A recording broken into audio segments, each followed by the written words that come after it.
젊은 여성이 백만장자에게 몸을 허락했지만 그가 그 후에 한 일이 그녀의 인생을 영원히 바꿔놓았다. 이 놀라운 이야기를 듣기 전에 구독하기를 클릭하여 이와 같은 흥미진진한 이야기를 더 보고 사랑에 있어 10년의 불운을 피하세요. 서울의 번화한 거리에서 고층 빌딩들이 하늘을 찌를 듯 높이 솟아있고 불빛이 꺼지지 않는 곳에 박소희라는 19세의 젊은 여성이 살고 있었다. 그녀의 아름다움은 삶의 고단함과 대조를 이루었다. 순수함과 결단력이 뒤섞인 커다란 갈색 눈을 가진 소희는 잠들지 않는 도시에서 극심한 빈곤의 현실과 매일 맞서고 있었다. 그녀가 25세의 언니 박미래와 함께 살고 있는 작은 아파트는 그들의 한계를 끊임없이 상기시켰다. 벗겨진 벽지, 낡은 가구, 그리고 망가진 수도관에서 끊임없이 떨어지는 물방울, 소리가 그들의 존재의 배경을 이루고 있었다. 하지만 소희에게 이곳은 집이었고 그녀를 대적하는 듯한 세상에서 유일한 피난처였다. 매일 아침 소희는 동이 트기 전에 일어나 낡은 유니폼을 입고 웨이트리스로 일하는 카페로 향했다. 적은 팁과 최저임금으로는 기본적인 필요를 겨우 충당할 수 있었지만 그녀는 이를 악물고 이 일자리를 지켰다. 더 나은 미래를 만들겠다는 결심으로.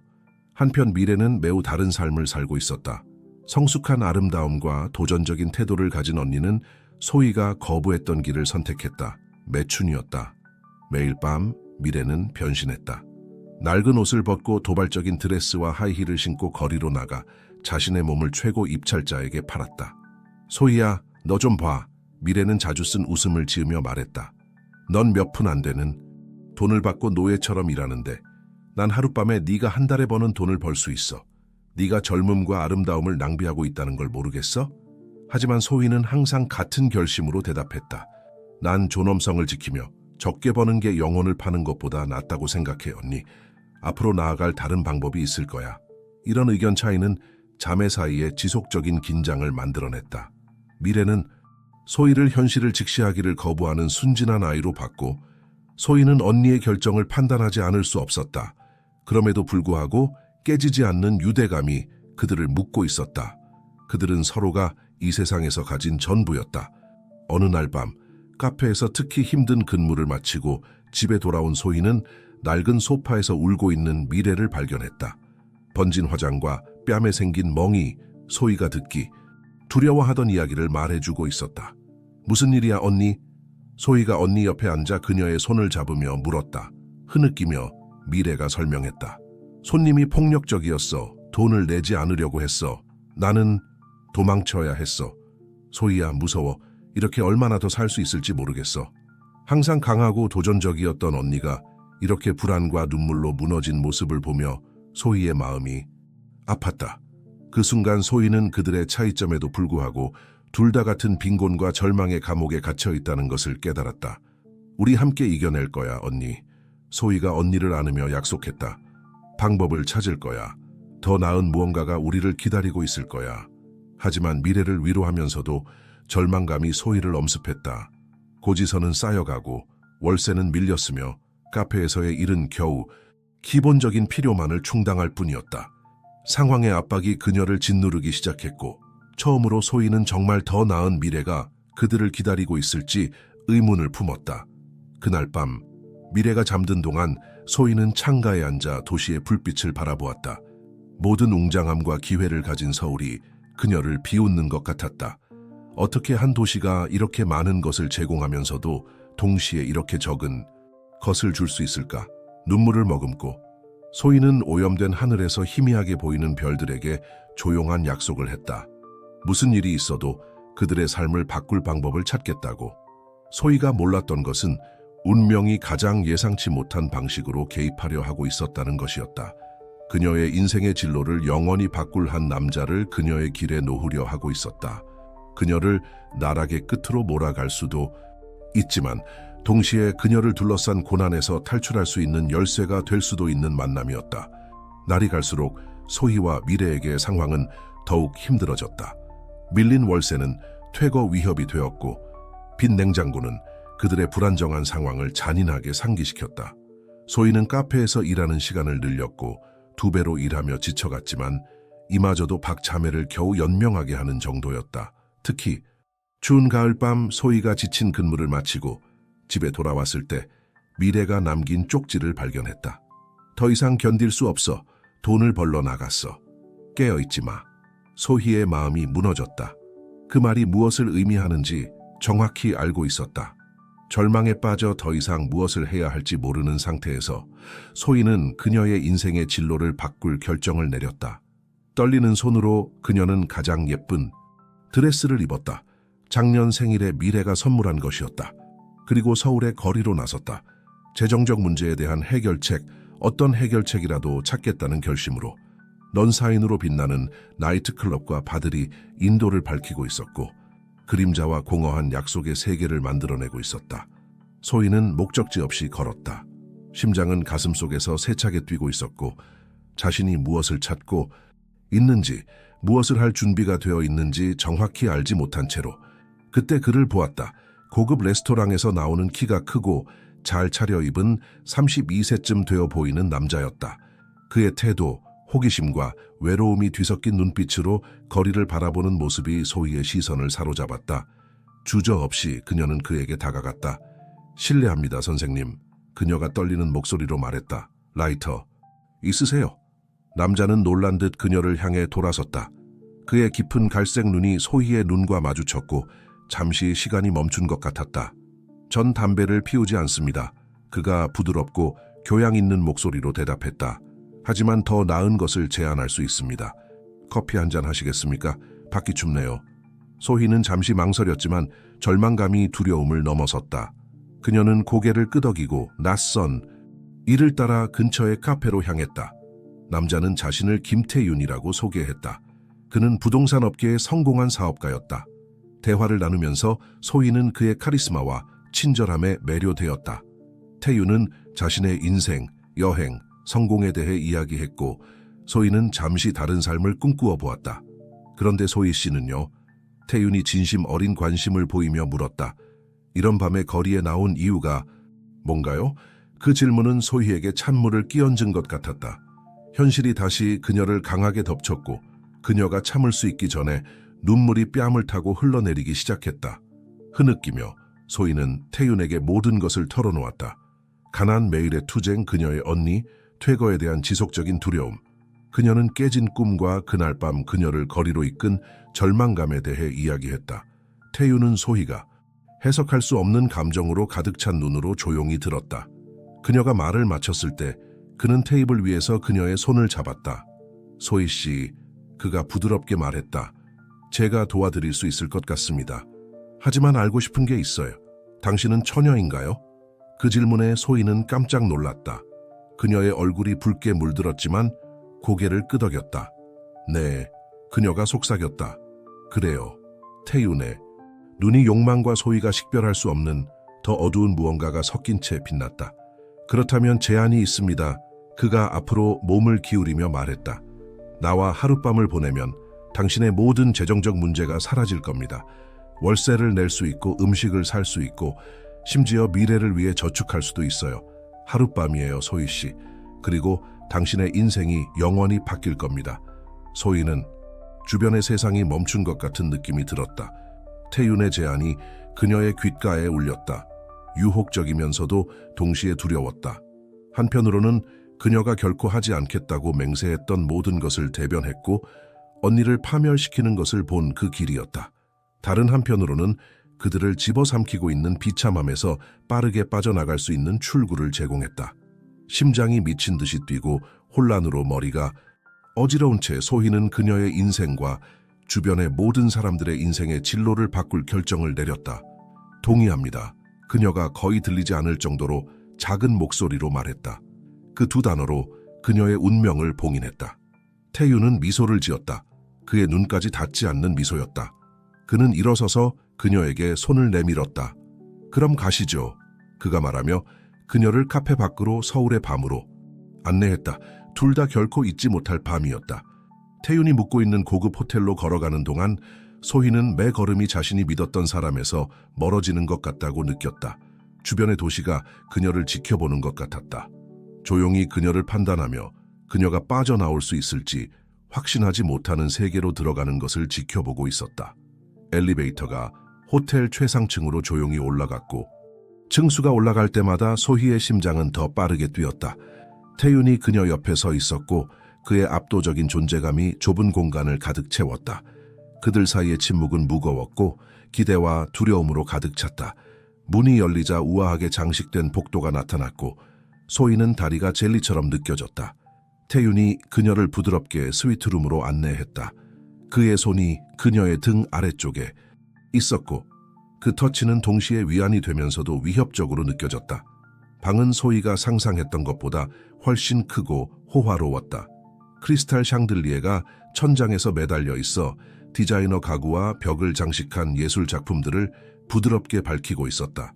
창문을 통해 서울의 불빛이 별들의 바다처럼 빛나고 있었다. 마음에 드세요? 태윤이 소희의 귓가에 부드럽게 속삭였다. 소희는 그저 고개를 끄덕일 수밖에 없었다. 주변의 호화로움과 곧 일어날 일의 중대함에 압도되어 있었다. 태윤은 바로 이동하여 2잔의 샴페인을 따랐다.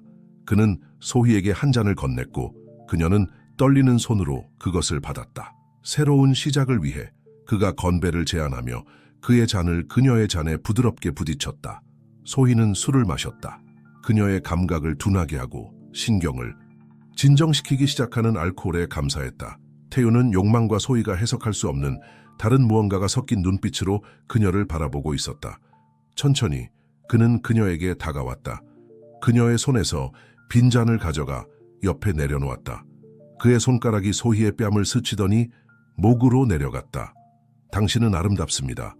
그가 속삭이며 그녀에게 키스하기 위해 몸을 숙였다. 키스는 처음에는 부드러웠고 거의 다정했다. 하지만 빠르게 더 강렬해지고 절박해졌다. 소희는 자신을 내버려 두었다. 눈을 감고 그 감각에 빠져들려고 노력했다. 왜 자신이 여기 있는지를 잊으려고 했다. 태윤의 손이 그녀의 몸을 더듬었고 소희가 한 번도 경험해보지 못한 감각들을 일깨웠다. 그녀의 일부는 그냥 몸을 맡기고 순간의 열정에 빠져들고 싶어 했다. 하지만 다른 부분, 그녀의 원칙과 꿈을 기억하는 부분은 조용히 비명을 질렀다. 태윤이 그녀의 드레스를 벗기기 시작했을 때 현실이 소희를 강하게 덮쳤다. 조용한 눈물이 그녀의 뺨을 타고 흐르기 시작했고 흐느낌이 그녀의 입술에서 새어나왔다. 태윤은 즉시 멈췄다. 마치 불에 데인 것처럼 물러섰다. 소희 씨? 그가 걱정이 가득한 목소리로 물었다. 괜찮으세요? 소희는 고개를 저었다. 말을 할 수 없었다. 흐느낌이 그녀의 몸을 흔들었고 그녀는 자신을 껴안았다. 그 어느 때보다도 취약하고 노출된 느낌이 들었다. 태윤은 그녀를 바라보았고 그날 밤 처음으로 그는 정말로 그의 앞에 있는 젊은 여성을 보는 것 같았다. 그가 마음속에 만들어낸 환상이 아니라 상황에 의해 분명히 원하지 않는 일을 고려하도록 강요된 겁에 질리고 절망적인 소녀를. 무거운 침묵이 방을 채웠고 태윤은 자신의 내면의 악마들과 싸웠다. 마침내 깊은 한숨과 함께 그는 소희에게 다가가 이전의 행동과는 대조적인 부드러움으로 소파에서 가져온 부드러운 담요로 그녀를 감쌌다. 미안합니다. 그가 감정에 복받친 목소리로 말했다. 정말 죄송합니다, 소희 씨. 이건 잘못됐어요. 할 수 없습니다. 소희는 눈물을 통해 그를 바라보았다. 혼란스러우면서도 동시에 안도감을 느꼈다. 하지만 돈은요? 그녀는 흐느끼며 겨우 말했다. 태윤은 고개를 저었다. 돈은 중요하지 않습니다. 당신의 순수함, 당신의 존엄성을 살 수는 없어요. 그것을 제안한 것조차 잘못이었습니다. 그는 그녀에게서 멀어져 창가로 걸어갔다. 도시가 그들 아래에서 빛나고 있었다. 방에서 벌어지고 있는 드라마에는 무관심한 채로 태윤이 소희를 향해 돌아섰을 때 그의 눈은 후회와 부끄러움으로 가득 차 있었다. 나는 너무 외로웠습니다. 그가 고백했다. 내면이 너무 공허해서 이것으로 그 공허함을 채울 수 있다고 생각했어요. 하지만 당신이 이렇게 겁에 질리고 취약한 모습을 보니 내가 얼마나 잘못되었는지 깨달았습니다. 소희는 여전히 떨리며 담요를 보호막처럼 몸에 감은 채 침대 가장자리에 앉았다. 이제 어떻게 되는 거죠? 그녀가 물었다. 그녀의 목소리는 속삭임에 불과했다. 태윤은 손으로 머리를 쓸어 넘겼다. 분명히 자신의 생각들과 싸우고 있었다. 도와드리겠습니다. 그가 마침내 말했다. 이런 방식이 아니라 하지만 도와드리겠습니다. 누구도 절망 때문에 자신의 몸을 팔아야 한다고 생각하도록 강요받아서는 안 됩니다. 그는 자켓으로 다가가 지갑을 꺼냈다. 고액권 지폐 여러 장을 꺼내 침대 옆 탁자 위에 놓았다.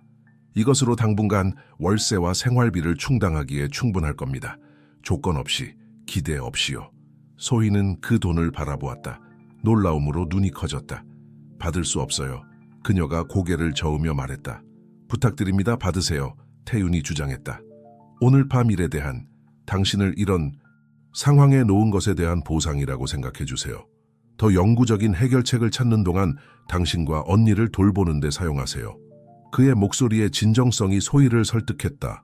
떨리는 손으로 그녀는 돈을 가져와 가방에 넣었다. 고맙습니다. 그녀가 중얼거렸다. 더 무슨 말을 해야 할지 몰랐다. 태윤은 고개를 끄덕였다. 그리고 지갑에서 명함을 꺼내 소희에게 건넸다. 만약 도움이 필요하다면 어떤 종류의 도움이라도 전화해 주세요. 꼭 응답하겠습니다.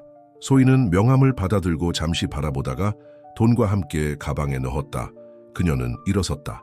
여전히 담요에 쌓여 있었고 갑자기 호화로운 방에서 불편하고 어울리지 않는다고 느꼈다. 가봐야겠어요. 그녀가 문 쪽으로 움직이며 말했다. 태윤은 그녀를 막으려 하지 않았다. 물론이죠. 택시를 불러드릴까요? 소희는 고개를 저었다. 아니요, 괜찮습니다. 걸어가면서 생각을 정리하고 싶어요. 문에 도착했을 때 그녀는 멈춰 서서 태윤을 향해 돌아섰다. 왜요? 그녀가 물었다. 왜 마음을 바꾸셨나요? 태윤은 그녀를 바라보았다. 그의 눈은 소희가 완전히 해석할 수 없는 감정들의 혼합으로 가득 차 있었다. 당신이 내 안에 아직 인간성이 남아있다는 것을 상기시켜 주었기 때문입니다. 그가 부드럽게 대답했다. 그리고 그것은 값을 매길 수 없는 것이죠. 마지막으로 시선을 교환한 후 소희는 방을 나섰다. 태윤을 홀로 그의 생각과 후회와 함께 남겨두고 엘리베이터를 타고 내려가면서 소희는 마치 이상하고 혼란스러운 꿈에서 깨어나는 것 같은 느낌이 들었다. 감정들이 물결처럼 그녀를 덮쳤다.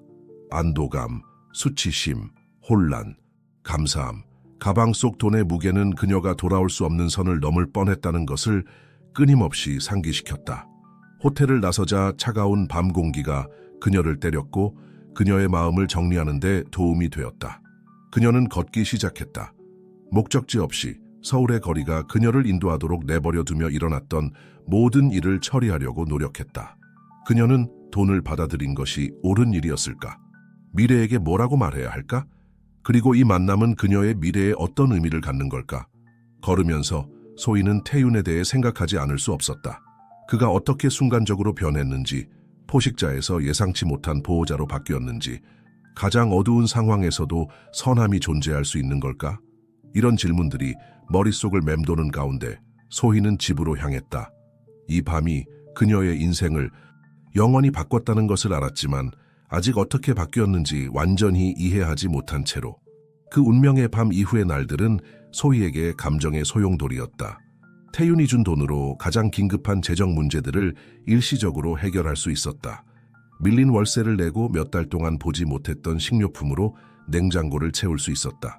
하지만 이로 인한 평온함은 그녀를 떠나지 않는 죄책감과 혼란의 감정으로 흐려졌다. 미래는 그들의 상황이 갑자기 바뀐 것을 보고 곧 질문을 던지기 시작했다. 이 모든 돈을 어디서 구한 거야, 소희야? 어느 날 밤 그녀가 의심 어린 눈으로 물었다. 소희는 망설였다. 거짓말의 무게가 그녀를 짓눌렀다. 카페에 한 손님이 매우 후한 팁을 주셨어. 그녀는 마침내 대답했다. 언니의 날카로운 시선을 피하며 미래는 잠시 그녀를 관찰했다.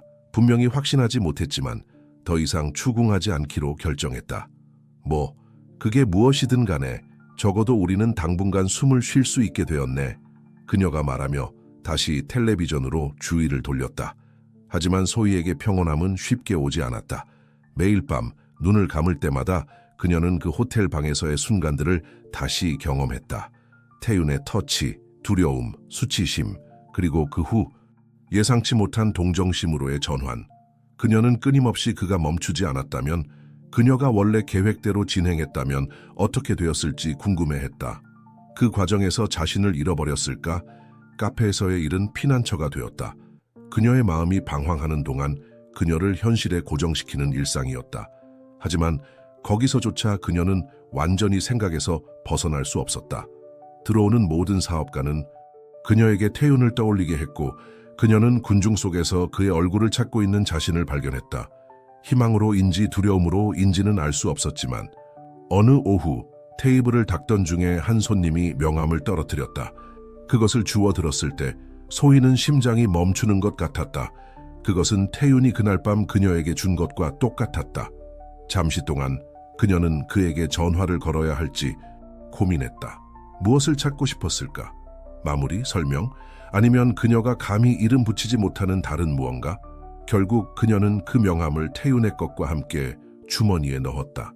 결코 사용하지 않겠다고 다짐하며 한편 한강이 내려다 보이는 고급 아파트에서 김태윤은 자신의 악마들과 싸우고 있었다.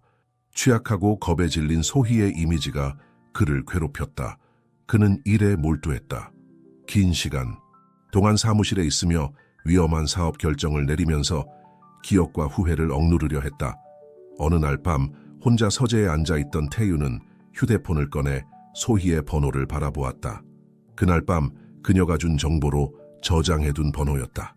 그의 손가락이 통화 버튼 위에서 맴돌았다. 그녀의 목소리를 듣고 싶은, 그녀가 잘 지내고 있는지 확인하고 싶은 유혹이 거의 압도적이었다. 하지만 그가 다시 그녀의 삶에 끼어들 권리가 있을까?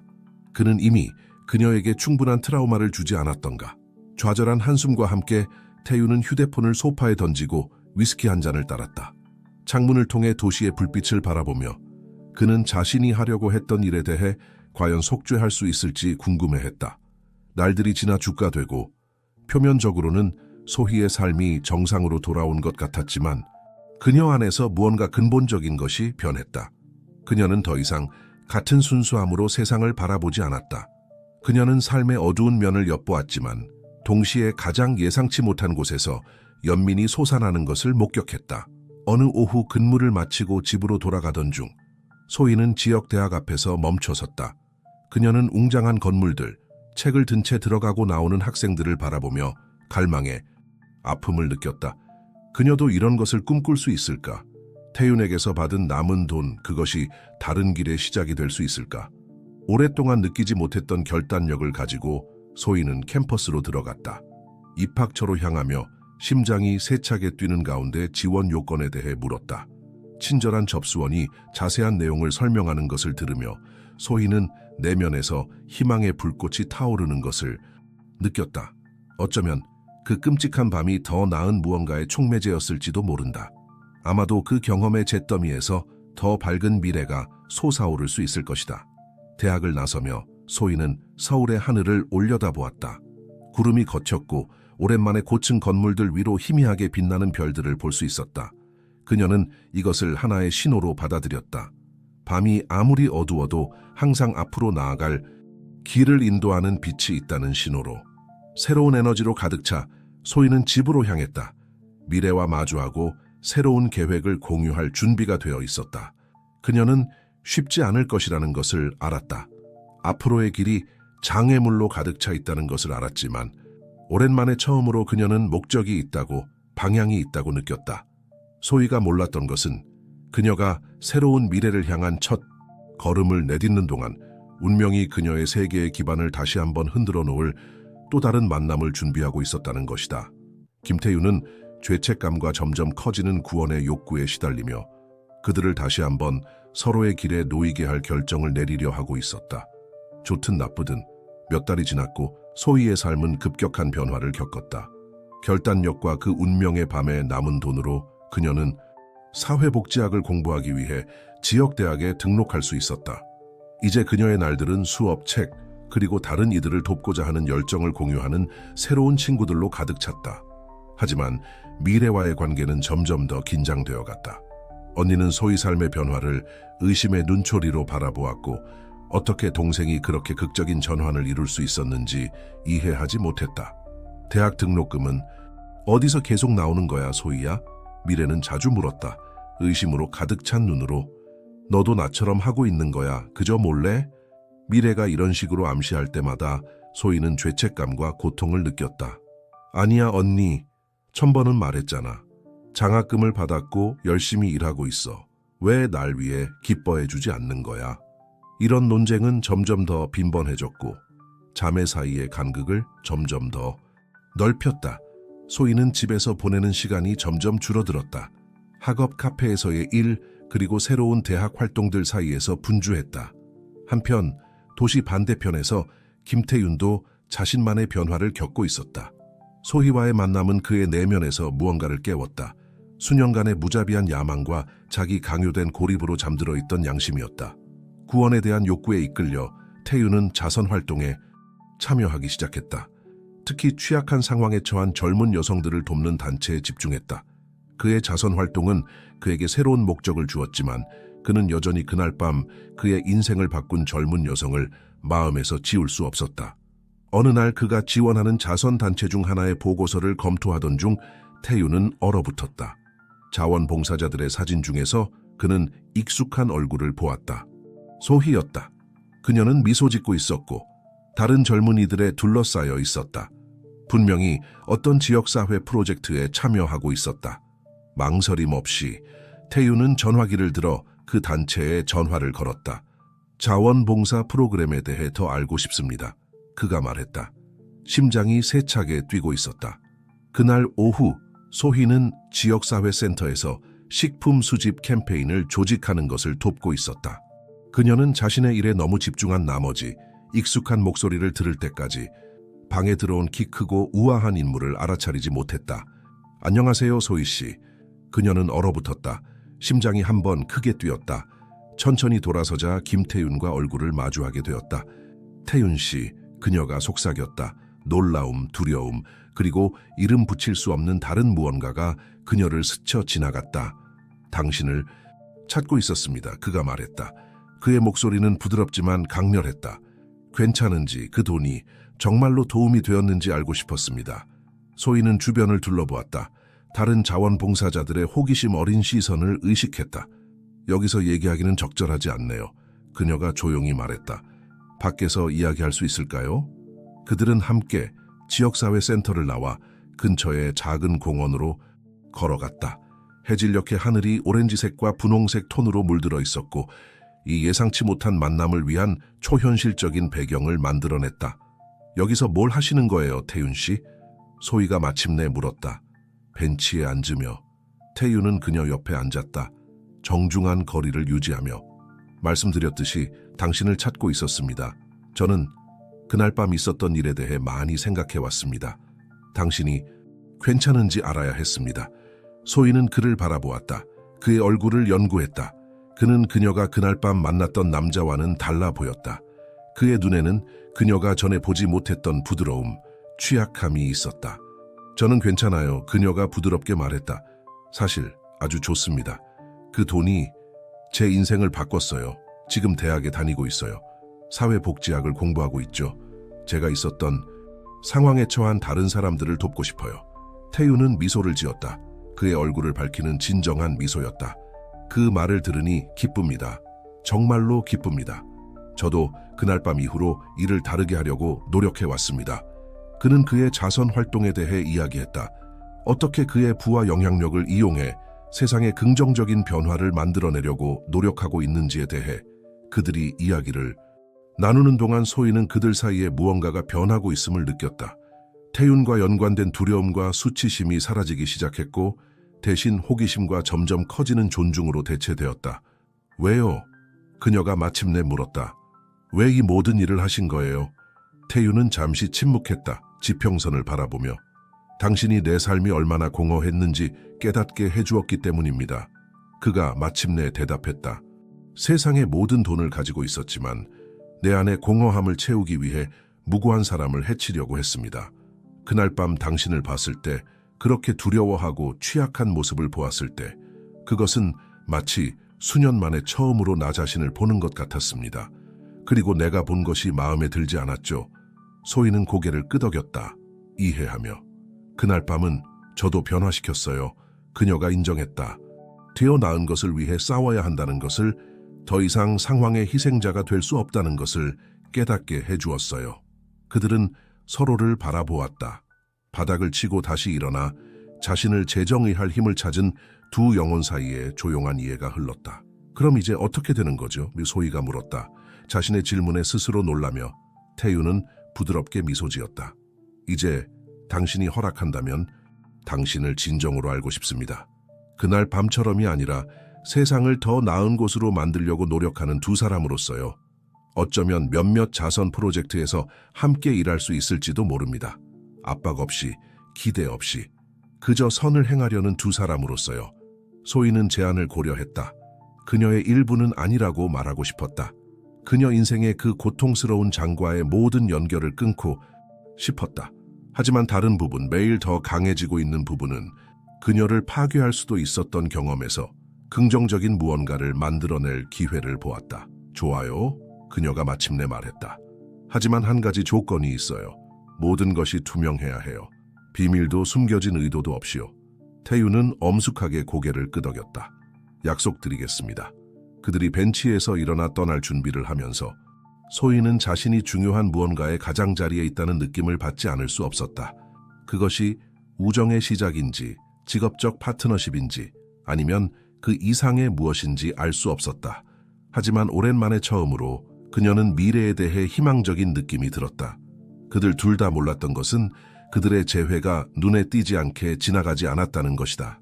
멀리서 나무 뒤에 숨어 미래가 모든 장면을 목격했다. 그녀의 눈은 분노, 질투, 의심이 뒤섞인 채 빛나고 있었다. 그녀에게 이것은 소희의 갑작스러운 인생 변화에 대한 모든 의심의 확인이었다. 그래서 이게 네 비밀이었구나, 동생아. 그녀가 소희와 태윤이 함께 멀어지는 것을 보며 혼잣말을 했다. 좋아, 네 동화가 얼마나 오래 갈지 두고 보자.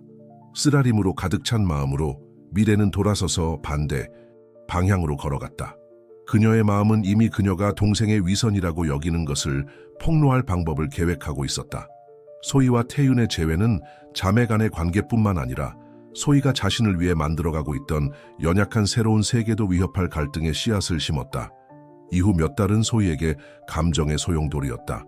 태윤과 함께하는 다양한 자선 프로젝트에서의 협력은 그녀에게 전에는 상상도 하지 못했던 가능성의 세계를 열어주었다. 함께 그들은 취약한 상황에 처한 젊은 여성들을 위한 지원 프로그램을 운영하고 저소득층 학생들을 위한 장학금을 만들고 도시의 가장 소외된 지역 중 하나의 직업훈련센터를 설립했다. 시간을 함께 보내면서 소희는 그 운명의 밤 호텔에서 상상할 수 없었던 태윤의 면모를 발견했다. 그는 연민 깊고 지적이며 진정으로 세상을 더 나은 곳으로 만들기 위해 노력하고 있었다. 점차 초기의 두려움과 불신은 깊은 우정으로, 그리고 놀랍게도 날이 갈수록 커져가는 애정으로 바뀌어갔다. 그러나 소희가 새로운 삶에서 꽃을 피우는 동안 미래와의 관계는 급속도로 악화되고 있었다. 소희의 잦은 부재, 새로운 친구들, 그리고 점점 커지는 자신감은 자매 사이에 끊임없는 갈등의 원인이 되었다. 어느 날 밤 소희가 또 늦게 돌아오자 미래가 폭발했다. 그 남자가 누구야, 소희? 네가 만나고 있는 그 남자 말이야. 소희는 얼어붙었다. 질문에 놀라 말문이 막혔다. 무슨 말씀이세요, 언니? 거짓말하지 마. 미래가 분노에 찬 눈으로 말했다. 몇 달 전 공원에서 너와 함께 있는 걸 봤어. 키가 크고 세련되고 분명히 부자인 남자였지. 그가 너를 부양하고 있는 거야? 그렇게 대학 등록금을 내고 있는 거야? 소희의 얼굴에서 핏기가 빠졌다. 언니가 생각하는 그런 게 아니에요. 그녀가 힘없이 말했다. 아, 그래? 미래가 비웃었다. 그럼 설명해봐, 동생아. 내가 보기에는 네가 성녀 행세를 하면서 내가 하는 일과 똑같은 짓을 하고 있는 것 같은데 유일한 차이점은 네가 더 큰 물고기를 낚았다는 거지. 미래의 말은 소희에게 따귀를 맞은 것처럼 느껴졌다. 언니 말씀이 틀렸어요. 그녀가 감정에 복받쳐 떨리는 목소리로 말했다. 태윤 씨는 친구예요. 우리는 자선 프로젝트에서 함께 일하고 있어요. 그는 나를 도와 다른 사람들을 돕고 있어요. 미래는 쓴 웃음을 터뜨렸다. 자선 프로젝트, 요즘 그렇게 부르는 거야? 말해봐, 소희야. 내가 부자 남자를 찾으라고 조언한 후 얼마나 지나서 그를 찾은 거야? 몇 주? 며칠? 그만해요. 소희가 외쳤다. 눈물이 뺨을 타고 흘러내렸다. 언니는 무슨 말을 하는지 모르고 있어요. 난 여기까지 오기 위해 열심히 노력했어요. 공부했고 노력했어요. 네, 태윤 씨가 처음에 도와주셨지만 언니가 생각하는 그런 방식이 아니에요. 그는 그날 밤 나를 구해주셨어요. 마지막 말이 그녀의 입에서 나오기 전에 멈출 수 없었다. 미래는 그녀를 바라보았다. 의심의 눈초리로. 무슨 밤 소희야, 무슨 말을 하는 거야? 함정에 빠진 소희는 소파에 주저앉아 흐느끼며 미래에게 모든 이야기를 털어놓았다. 그 절망적인 밤, 태윤과의 만남, 그가 어떻게 멈추고 아무것도 요구하지 않고 그녀를 도와주었는지. 이야기를 마쳤을 때 그녀는 언니의 눈에서 이해를 보기를 기대했다. 대신 그녀는 뼛속까지 얼어붙게 만드는 경멸의 눈빛을 마주했다. 그래서 넌 나보다 낫다는 거지. 그렇지. 미래가 말했다. 그녀의 목소리는 얼음처럼 차가웠다. 작은 소희, 너무나 순수하고 고귀해서 빛나는 갑옷을 입은 기사에게 구원받았구나. 내가 우리 둘을 먹여 살리기 위해 거리를 기어다니는 동안 넌 백만장자를 꼬시는데 성공했구나. 축하해, 동생아. 네가 대박을 터뜨렸네. 언니, 제발. 소희가 애원했다. 그렇지 않아요. 난 결코. 하지만 미래는 이미 돌아서서 자신의 방으로 향하고 있었다. 설명은 됐어, 소희야. 더 이상 필요 없어. 네가 어느 편에 서 있는지 아주 분명하게 보여줬으니까. 문이 쾅 하고 닫혔고 소희는 거실에 혼자 남겨졌다. 떨리고 울면서. 그녀는 지난 몇 달 동안 그렇게 조심스럽게 재건한 그녀의 세계가 주변에서 무너져 내리고 있는 것 같았다.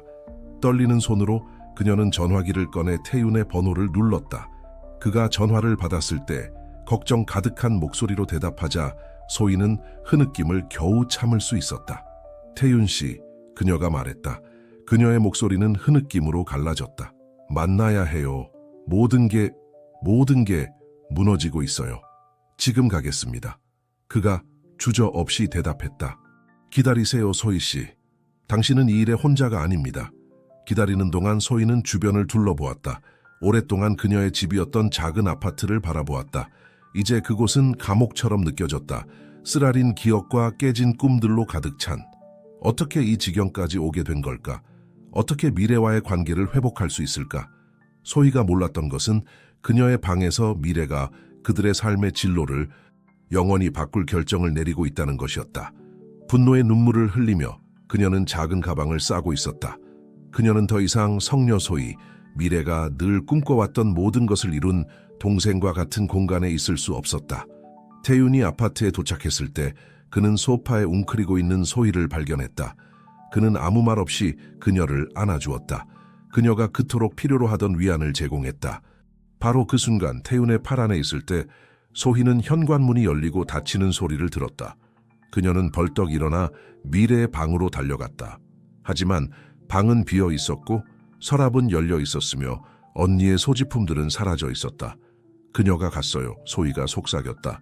깨달음의 공포가 파도처럼 그녀를 덮쳤다. 미래 언니가 가버렸어요. 그리고 그건 제 잘못이에요. 태윤은 그녀가 무너지는 동안 그녀를 붙잡아 주었다. 이것이 소희가 쌓아올린 모든 것을 위협하는 폭풍의 시작일 뿐이라는 것을 모른 채 미래의 실종은 자매 간의 유대뿐만 아니라 소희와 태윤 사이에 싹 트는 관계, 그리고 소희가 새로운 삶의 방향을 유지하려는 결심까지 시험에 들게 할 드라마의 첫 막에 불과했다. 미래가 사라진 후 며칠은 소희에게 감정의 소용돌이였다. 죄책감, 걱정, 두려움이 독성 있는 칵테일처럼 뒤섞여 그녀를 집어삼킬 듯했다. 소희와 태윤의 노력에도 불구하고 미래를 찾지 못했고 언니는 마치 공기 중으로 사라진 것 같았다. 뒤에 남은 것은 대답 없는 질문들과 깨진 마음뿐이었다. 소희는 거의 광적인 열정으로 학업과 자원봉사 활동에 몰두했다. 마치 끊임없는 활동으로 미래가 남긴 공허함을 채울 수 있을 것처럼. 태윤은 그녀 곁에 있었고 조용한 지지와 이해를 제공했지만 그조차도 소희가 붕괴 직전에 있다는 것을 알 수 있었다. 이 어두운 시기 동안 소희는 자신이 이룬 모든 것에 의문을 품기 시작했다. 그녀는 정말 이 새로운 삶을 누릴 자격이 있는 걸까? 더 나은 것을 추구하는 과정에서 미래를 버린 건 아닐까? 의심이 그녀를 갉아먹었고 그동안 이룬 모든 진전을 무너뜨릴 위협을 가했다. 어느 날 밤 지역사회 센터에서 늦게까지 일하고 있을 때 소희는 모든 것을 바꿀 전화를 받았다. 도시 외곽의 한 병원에서 온 전화였다. 미래가 입원했고 심각하게 아픈 상태에서 동생을 만나고 싶어 한다고 했다. 주저없이 소희는 병원으로 달려갔다. 심장이 미친 듯이 뛰고 있었다. 태유는 그녀의 정서적 상태를 걱정하며 동행하기로 했다. 도착했을 때 그들은 병원 침대에 누워있는 미래를 발견했다. 창백하고 야위어 있었다. 거리에서의 몇 달이 그 대가를 치르게 했고 영양실조와 치료받지 않은 폐렴의 조합이 그녀를 붕괴 직전으로 몰아넣었다. 동생이 방에 들어오는 것을 보자 미래의 눈에 눈물이 고였다. 소희야, 그녀가 쉰 목소리로 속삭였다. 미안해, 정말 미안해. 소희는 침대로 달려가 미래의 손을 잡았다. 아니에요, 언니. 제가 미안해요. 언니에게 아무것도 숨기지 말았어야 했어요. 처음부터 솔직했어야 했어요. 자매는 함께 울었다. 수년간의 원망과 오해가 그 절박한 포옹 속에서 녹아내렸다. 태유는 자매에게 화해할 공간을 주기 위해 조용히 뒤로 물러났다. 마침내 진정되었을 때 미래는 피곤하지만 맑은 눈으로 소희를 바라보았다. 난 정말 바보였어, 소희야. 질투와 원망에 눈이 멀어 네가 얼마나 성장했는지, 얼마나 강해졌는지 보지 못했어. 내 자신의 비통함에 빠져 거의 모든 것을 잃을 뻔했어. 소희는 언니의 손을 꼭 잡았다. 언니는 이제 여기 있어요. 그게 중요한 거예요. 우리는 이것을 함께 극복할 거예요. 약속해요. 그 순간 태윤이 앞으로 나섰다. 부드럽게 목을 가다듬었다. 미래는 그를 바라보았다. 공원에서 폰글을 알아보고 부끄러움이 그녀의 얼굴을 스쳤다. 김 사장님, 그녀가 약하게 말했다. 제가 사과드려야 할 것 같아요. 제가 당신과 내 동생의 의도를 오해했어요. 태윤은 고개를 저었다. 그의 목소리는 부드럽고 이해심 있었다. 사과할 필요 없습니다, 미래 씨. 우리 모두 실수를 저질렀죠. 중요한 건 우리가 지금 여기 있고 서로를 도와 치유하고 성장할 수 있다는 거예요. 이후 며칠과 몇 주 동안 소희는 시간을 병원에서 미래를 돌보는 것, 그리고 학업과 자원봉사 활동 사이에서 나눴다. 태유는 변함없이 지지하고 도와주는 존재로 남았다. 할 수 있는 모든 것을 도왔다. 미래가 육체적으로 회복되면서 그녀는 또한 정서적 치유의 과정을 시작했다. 소희의 도움과 병원의 치료사들의 도움으로 미래는 과거의 파괴적인 결정을 내리게 했던 트라우마와 상처들을 직면하기 시작했다. 소희는 한편으로 사회복지 분야에서의 소명에 새로운 깊이를 발견했다. 미래와의 경험은 사람들이 얼마나 절망적일 수 있는지, 그리고 가장 어두운 순간에 친구의 손길을 내미는 것이 얼마나 중요한지를 직접적으로 보여주었다. 마침내 미래가 퇴원하는 날이 왔을 때 소희는 그들의 삶을 바꿀 소식으로 그녀를 놀라게 했다. 태윤 씨와 이야기를 나눴어요. 소희가 말했다. 그녀의 눈은 흥분으로 빛났다. 우리는 지원 프로그램을 확대하기로 결정했어요. 거리 생활을 벗어나고 싶어하는 여성들을 위한 재활 및 직업훈련 센터를 열 거예요. 그리고 우리는 언니가 이 일에 함께하기를 원해요. 미래 언니. 언니의 경험은 이 여성들을 돕는데 매우 귀중할 거예요. 미래는 동생을 바라보았다. 감정에 압도되어. 정말이야, 내가 할 수 있을 거라고 생각해? 당신이 완벽할 거예요. 태윤이 끼어들었다. 그는 문가에서 듣고 있었다. 당신의 관점은 매우 귀중합니다, 미래 씨. 이 여성들의 삶에 진정한 변화를 만들어낼 수 있을 거예요. 눈물을 글썽이며 미래는 고개를 끄덕였다. 고마워요. 두 분 모두에게요. 제가 이걸 받을 자격이 있는지 모르겠지만 최선을 다하겠다고 약속드립니다. 병원을 함께 나서면서 소희는 지난 몇 년간 그녀의 삶이 얼마나 놀라운 여정이었는지 생각하지 않을 수 없었다. 절망적인 빈곤에서 희망으로, 두려움에서 결단으로, 고독에서 사랑과 지지의 네트워크로 그녀는 미래를 바라보았다. 그녀 옆에서 걸어가는 언니를, 그리고 태윤을 따뜻한 미소로 그들을 따라오는 그를. 그녀의 마음은 감사와 사랑으로 가득 찼다. 그들 앞에 펼쳐진 미래는 약속과 가능성으로 가득 차 있었지만 동시에 도전으로도 가득 차 있었다. 그들은 쉽지 않을 것이라는 것을 알았다. 장애물과 어려운 순간들이 있을 것이라는 것을. 하지만 이제 그들은 전에는 없었던 무언가를 가지고 있었다. 서로를. 그리고 밤이 아무리 어두워도 항상 새로운 날이 밝아올 것이라는 것을 아는 데서 오는 힘을. 5년이 지난 후 소희, 미래, 그리고 태윤의 삶은 그들 중 누구도 상상하지 못했던 방식으로 변화했다. 그들이 함께 설립한 재활 및 직업훈련센터인 새로운 시작은 도시의 희망의 등대가 되었다. 소희와 미래의 공동지휘 아래 그리고 태윤의 지속적인 지원으로 센터는 수백 명의 여성들이 학대와 착취 상황에서 벗어나도록 도왔다. 단순히 안전한 피난처를 제공하는 것을 넘어 새로운 삶을 건설하는 데 필요한 도구와 자신감을 제공했다. 특히 미래는 멘토이자 상담사로서의 역할에서 꽃을 피웠다. 그녀 자신의 투쟁과 구원의 이야기는 센터에 오는 여성들의 마음에 깊이 와닿았고 그녀의 공감과 이해는 프로그램의 성공에 핵심적이었다.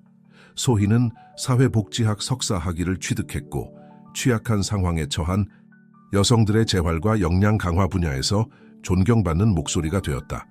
그녀의 글과 강연은 다른 이들에게 영감을 주어 그 대의에 동참하게 했고 새로운 시작은 다른 도시들이 모방하고자 하는 모델이 되었다. 그리고 태윤은 소희와 센터의 일에서 부의 축적을 넘어선 삶의 이유를 찾았다. 소희와의 관계는 천천히 꽃피었다. 상호 존중, 이해, 그리고 세상을 더 나은 곳으로 만들고자 하는 공통된 열망을 기반으로 했다. 따뜻한 봄날 오후, 소희는 모두를 센터의 정원에 모아 특별한 발표를 하기 위해 불렀다. 거주 여성들, 직원들, 미래, 그리고 태윤이 모였다. 어떤 소식이 있을지 궁금해하며 소희는 빛나는 모습으로 얼굴에 미소를 머금은 채 태윤의 손을 잡고 모두에게 말을 건넸다. 가족 여러분, 그녀가 시작했다. 왜냐하면 세월이 흐르면서 그들 모두는 그렇게 되었기 때문이다. 오늘 여러분과 나눌 두 가지 멋진 소식이 있어요. 군중 사이에서 기대감 섞인 웅성거림이 일었다. 첫째, 소희가 계속했다. 새로운 시작 센터가 앞으로 1년 안에 3개의 다른 도시로 서비스를 확장할 수 있게 해주는 중요한 보조금을 받게 되었음을 기쁘게 알려드립니다. 박수와 환호성이 공기를 가득 메웠지만 소희는 손을 들어 미소를 지으며 조용히 해달라고 요청했다. 그리고 둘째, 그녀가 말했다. 태윤의 손을 꼭 잡으며 태윤 씨와 제가 여러분께 가장 먼저 알려드리고 싶었어요. 우리가 아이를 갖게 되었어요. 즉각적인 기쁨의 폭발이 일어났다. 미래가 제일 먼저 동생을 껴안았다. 행복의 눈물이 그녀의 뺨을 타고 흘렀다. 오, 소희야. 그녀가 속삭였다. 엄마 아빠가 우리를 얼마나 자랑스러워 하실지 몰라. 축하와 포옹이 계속되는 동안 소희는 이 순간까지 그녀를 이끈 믿을 수 없는 여정에 대해 생각하지 않을 수 없었다. 서울의 거리에서 절망적이었던 그 밤부터 지금 이 순간까지 사랑과 목적, 희망으로 둘러싸인 이날까지 그녀는 태윤을 바라보았다. 그의 눈은 사랑과 약속으로 빛나고 있었다. 그리고 미래를, 그녀의 변화는 두 번째, 기회의 힘을 생생하게 보여주는 증거였다. 그 순간 소희는 길이 아무리 어두워 보여도 항상 새로운 시작의 희망이 있다는 것을 확실히 알았다. 그녀의 이야기, 미래의 이야기, 새로운 시작의 모든 여성의 이야기가 그 증거였다. 해가 도시 위로 지기 시작하며 정원을 황금빛으로 물들이는 동안 소희는 배에 손을 얹었다. 그곳에서 새로운 미래의 약속이 자라고 있었다. 태윤이 옆에 있고 미래가 가까이 있는 상태에서 그녀는 한때 불가능하다고 여겼던 평화와 기쁨으로 가득 찼다. 이것이 그들 이야기의 끝이 아니라는 것을 그녀는 깨달았다. 이는 새로운 장의 시작일 뿐이었다. 무한한 가능성과 개인의 삶뿐만 아니라 전체 공동체를 변화시키는 종류의 사랑으로 가득 찬 장이었다. 그리고 밤이 서울에 부드럽게 내려앉을 때 새로운 시작의 불빛은 등대처럼 빛났다. 항상 희망이 있고 항상 구원의 기회가 있으며 항상 언제나 새로운 시작의 가능성이 있다는 지속적인 약속으로